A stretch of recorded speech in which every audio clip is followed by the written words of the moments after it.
आखिर ऐसा चल क्या रहा है हमारे भारत देश में, जो हमारी भारत की करेंसी इतनी नीचे गिर चुकी है कि अभी हम एशिया की सबसे गंदी करेंसी बन चुके हैं। चौथी सबसे बड़ी अर्थव्यवस्था है, लेकिन दूसरी तरफ भी हमारी भारत की करेंसी इतनी नीचे गिर चुकी है कि बताना बहुत मुश्किल है। अभी $1 बरोबर 91 रुपीज़ इंडियन रुपीज़ हो चुका है। तो हमारे इसके पीछे हमारी सरकार कर क्या रही है? ऐसा कौन सा कारण है इसके पीछे कि इतना हमारा रुपया फॉल हो गया, इतना हमारा रुपया गिर गया है? आखिर क्यों और कैसे? अभी हम इसको एक्सप्लेन में देखेंगे हमारी वीडियो में। मैंने आज का वीडियो 4 पार्ट में डिवाइडेड किया है।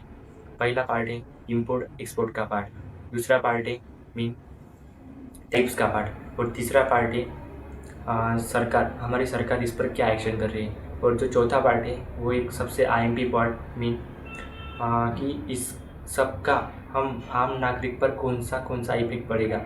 अब हम इसको चौथे पार्ट में देखेंगे। Let's talk in the first part कि फर्स्ट पार्ट क्या है।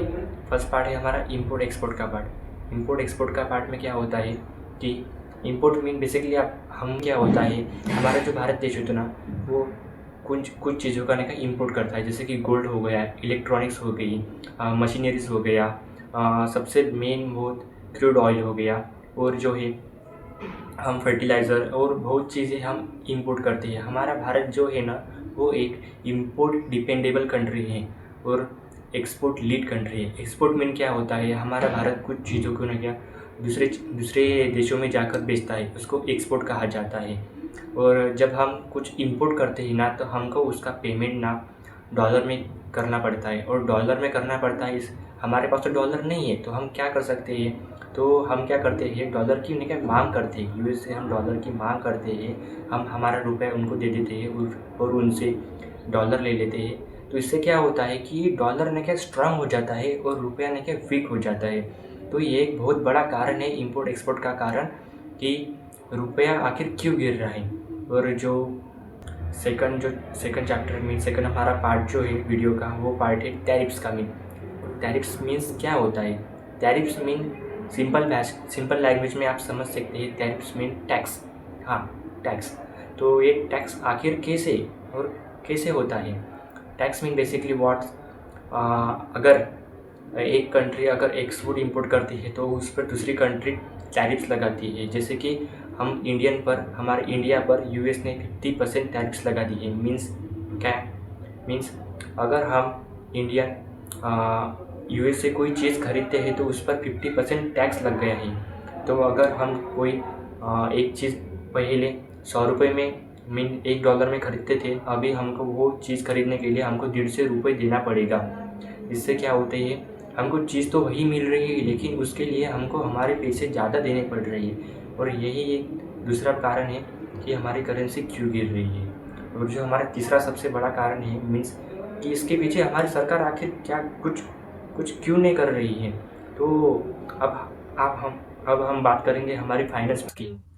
हमारे जो RBI के गवर्नर हैं संजय मल्होत्रा, उनको ये बात पता चल गई थी कि हमारा जो रुपया है, हमारी जो इंडियन करेंसी है, वो गिर रही है। तो उन्होंने तभी कोई एक्शन क्यों नहीं ली, वो तभी क्यों कुछ नहीं कर पाई। निर्मला सीतारामन जो कि कहती है कि रुपया नहीं गिरा, वो कहती है कि डॉलर स्ट्रांग हो चुका है, इसलिए रुपया वीक हो गया है। बताओ, ये भी कौन सी कहने की बात है क्या? मतलब ये क्या कर रही है, बड़ा चढ़ा कर क्या कर रही है, उन मसलों को दबाना चाहती है। मतलब वो सोच रही है कि ये इम्पोर्टेंट बात नहीं है, लेकिन ये सबसे इम्पोर्टेंट बात है। एक देश के लिए सबसे गंदी बात है कि उसकी करेंसी एक साल में इतनी कैसे गिर सकती है। अगर हम आज़ादी के वक्त में जाते हैं, तो 1947 में हमारा जो $1 था ना, वो लगभग 3 रुपये के आसपास चल रहा था। लेकिन अब हम आके देखेंगे 2025 में, तो $1 बरोबर 91 रुपीज़ हो चुका है। ये सबसे हमारा हाईएस्ट लो हो चुका है। हाँ, और इतिहास गवाह है कि एक बार अगर रुपया गिर जाता है, तो वो बढ़ता नहीं है। तो हमारी ज़्यादा से ज़्यादा कोशिश क्या रहनी चाहिए कि हमारा रुपया ना गिरे। और हमारा जो आखिर का जो पार्ट है, चौथा पार्ट, जो कि ये आम नागरिक पर इसका क्या इफेक्ट पड़ेगा। तो एक बहुत बड़ा पार्ट है। अगर आप कोई भी चीज़ देख लो, अगर आप मार्केट में जाके कौन सी भी चीज़ खरीदते हो, कुछ भी, तो वो हमारा भारत क्या उसको इंपोर्ट करता है। इंपोर्ट करते हैं, उसकी प्राइस बढ़ जाती है।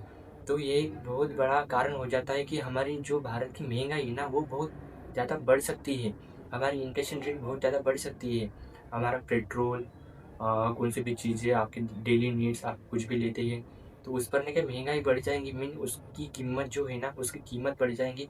उसके लिए हमको वही चीज़ खरीदने के लिए अभी ज़्यादा पैसे देने पड़ सकते हैं और ऐसे होने के चांसेस खूब बहुत ज़्यादा है। तो अब हम इस पर क्या कर सकते हैं, इसके पास हमारा कोई हल है कि नहीं है? तो हाँ, हल एक ही है सिर्फ, हल एक ही है, मीन हमको हमारा इम्पोर्ट कम करना पड़ेगा और हमारा एक्सपोर्ट ज़्यादा करना पड़ेगा। ज़्यादा से ज़्यादा प्रोडक्शन किया जाएगा और कोशिश की जाएंगी कि हमारा रुपया इससे नीचे और ना गिरे। आपकी इस वीडियो के बारे में क्या राय है, कमेंट में ज़रूर बताइए। I will see you in the next one.